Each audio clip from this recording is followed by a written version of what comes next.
Dear followers of TesfanaTube, today's program is going to be in English. Stay tuned. We will be back after the short music. Unsheltered Eritrean Refugees. Many Eritrean refugees in Ethiopia are suffering from numerous causes. Eritrean refugees in Tigray, Amhara, and Afar regions are now, as they stayed for many months, left without water, food, medicine, and protection. The case of refugees in the city of Addis Ababa is not different from what their fellow refugees are suffering from in the other regions mentioned above. The federal government's Refugees and Returnees Agency of Ethiopia, the UNHCR representative in Ethiopia, the federal government of Ethiopia at large, local and international media are not heeding to the itching cries of the refugees who are dying because of the dire situation in the country, especially in the Tigray, Amhara, and Afar regions. The following report represents and gives a somewhat vivid picture about the suffering of Eritrean refugees in Ethiopia, generally, in Afar, Amhara, and Tigray regions in particular. Tewolde Gabriel, a journalist who works for the Voice of America, calls to a phone number in Ethiopia. Yared, an Eritrean refugee who is now in Dabat, a place which is a newly opened refugee camp in the Amhara region, responds. Yared tells the journalist that he and other Eritrean refugees had to walk for more than 5 days to reach Dabat in search of safety out of the campus in the war-torn and devastated Tigray region.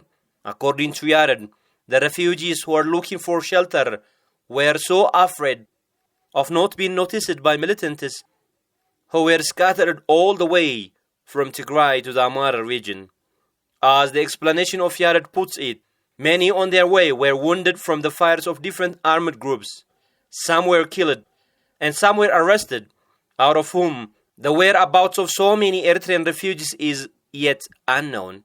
It is also reported that 2 Eritrean refugees who went from Addis Ababa to the newly opened camp to see and help their relatives are arrested for more than a month in the Amhara region. According to Yared, in the way to safety, the refugees who made it to Dabat had to cover Lamalimo, Adarkai, and other dangerous areas around there. The desperate journey refugees are taking from Tigray to the Amhara region came when blockade, starvation, lack of medicine, lack of safety, and other necessities started taking refugees' lives. It was at first with no payment they were leaving Tigray. However, refugees were forced to pay up to 10,000 Ethiopian birr, which is to be remitted to them from the cities or abroad after they reach to the safety place, to Tigrayan smugglers, as the Eritrean refugees are new to the Amhara villages and because of the fighting in that area escalated. The refugee who reached Dabat around a place called Alamwacho told VOA that UNHCR has got no office in that area. There is no any proper reception done to refugees who are leaving the Tigray region, which has become more hellish than ever. There is no one who wills to heed to the cries of around 5,000 Eritrean refugees that have reached the new but empty camp. It is also reported in the broadcast program that the Eritrean refugees have to daily make long queues to take their daily meals, which comes to the place loaded on cars. Out of the previous 4 refugee camps that accommodated tens of thousands of Eritrean refugees, 2 refugee camps in Tigray, namely Hetzat and Shimalba, were totally turned to ashes. Though Mr. TesfanaTube, the head of Ethiopian Agency for Refugees and Returnees, denied it when Filippo Grande, UNHCR commissioner, and some Ethiopian federal government representatives visited the place some long time before. The damage done to the refugee campus and refugees' lives happened by bombings from different armed groups that are taking part in the deadly northern Ethiopia war, as reports puts it.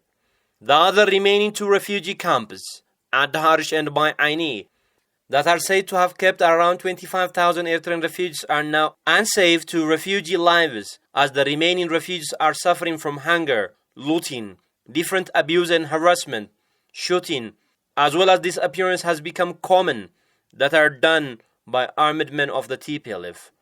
Yared, a guest in the VOA program, told the journalist that there are around 10,000 remaining Eritrean refugees in the 2 campuses, living in a very dire situation, excluding some people who are really not Eritreans, but Tigrayans, who were put in the refugee camps as refugees by the TPLF regime.